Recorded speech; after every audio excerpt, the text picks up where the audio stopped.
देश में जारी गर्मी के बीच लोकसभा चुनाव 2024 से भी सियासी पारा हाई है। ऐसे में राजनीतिक दल अपने अपने प्रचार में किसी भी तरह की कमी नहीं छोड़ रहे हैं। एक्ट्रेस कंगना रनौत, हेमा मालिनी सहित कई फिल्मी स्टार चुनावी मैदान में हैं, तो कई सितारे प्रत्याशियों के समर्थन में रैली और रोड शो करते हुए नजर आ रहे हैं।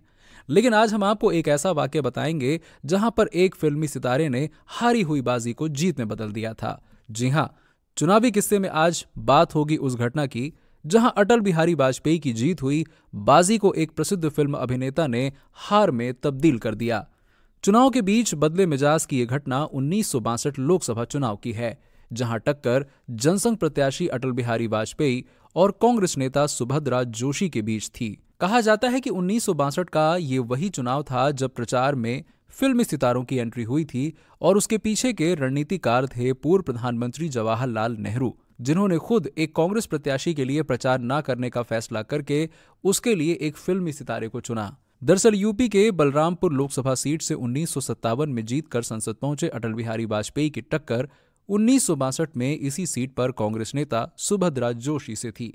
2 बार की संसद सुभद्रा जोशी का नाम सुनकर खुद अटल बिहारी भी चौंक गए थे। बताया जाता है कि उस वक्त सुभद्रा चाहती थी कि नेहरू जी उनकी सीट पर आकर उनके लिए प्रचार करें, लेकिन नेहरू अटल बिहारी के खिलाफ प्रचार नहीं करना चाहते थे।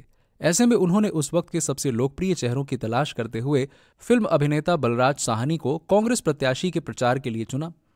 हालांकि अटल जी अपनी जीत को लेकर आश्वस्त थे कि जनता उन्हें सपोर्ट करेगी, और इसके पीछे की वजह यह थी कि अटल जी का मानना था कि बलरामपुर की जनता सुभद्रा जोशी को इतना नहीं जानती है और अटल जी एक बार के जीते हुए कैंडिडेट थे। ऐसे में वो अपनी तरह से अपने चुनाव प्रचार में जुट गए। इधर बलराज साहनी अपनी फिल्म 2 बीघा जमीन से पूरे देश में प्रसिद्ध और चहेते बने हुए थे।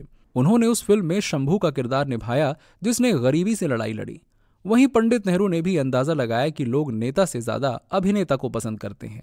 ऐसे में उन्होंने बलराज साहनी से बात की और उन्हें कांग्रेस प्रत्याशी के लिए बलरामपुर में प्रचार करने के लिए कहा। वहीं जब लोगों को पता चला कि बलरामपुर में सुभद्रा जोशी के समर्थन में बलराम साहनी आ रहे हैं, तो लोगों की रैलियों में भीड़ जुटने लगी। बताया जाता है कि बलराज साहनी बलरामपुर में शायर बेकल शाही के घर पर ठहरे थे और वहीं से सुभद्रा जोशी सहित वरिष्ठ कांग्रेसी नेताओं ने प्रचार की स्क्रिप्ट तैयार की। चुनाव प्रचार के दौरान आलम यह था कि लोग बलराज साहनी की एक झलक देखने के लिए घरों की छतों और खिड़कियों पर खड़े दिखाई दिए। बलरामपुर की गलियों और चौबारे भीड़ से पट गए थे। बलराज साहनी ने उस दिन शाम तक जनसभा की और कांग्रेस के लिए वोट मांगे। चुनाव के दौरान हुआ यूं कि एक्टर ने पूरा जनता का मिजाज बदल दिया और सुभद्रा जोशी के पक्ष में ऐसा माहौल बना कि अटल बिहारी वाजपेयी अपनी जीती हुई सीट हार गए। सुभद्रा जोशी ने अटल जी को सिर्फ 2052 वोटों से हराया और उनकी जीती सीट कांग्रेस के खाते में चली गई। हालांकि बाद में पंडित दीनदयाल उपाध्याय की जिद के बाद अटल बिहारी को राज्यसभा से संसद भेजा गया।